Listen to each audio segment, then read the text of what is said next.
Aparat kepolisian Kota Banda Aceh merazia sejumlah kendaraan roda 4 untuk mencari KM, salah seorang pelaku penembak anggota TNI yang berhasil lolos dalam penyergapan polisi di Desa Limpuk, Kecamatan Darussalam, Aceh Besar pada Selasa dini hari. Polisi memberhentikan sejumlah kendaraan roda 4 yang melintas di kawasan Kecamatan Darussalam, Aceh Besar untuk mencari pelaku. Selain memberhentikan mobil, polisi juga memeriksa sejumlah isi bagian dalam mobil dan memintai keterangan pemilik kendaraan.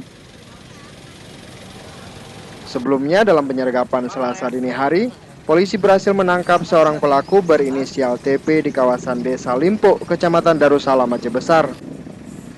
Sementara seorang pelaku lain berinisial KM berhasil lolos dari sergapan petugas bersama satu pucuk senjata api laras panjang jenis AK-47. Hingga kini polisi masih terus melakukan penyisiran di 4 kecamatan di Aceh Besar. Kepolisian daerah Aceh mengaku sudah menangkap 16 anggota kelompok kriminal bersenjata di Aceh. Polisi masih memburu 19 anggota lain yang kini masuk dalam daftar pencarian orang. Dari Banda Aceh, Fadil Batubara melaporkan untuk Aceh Video.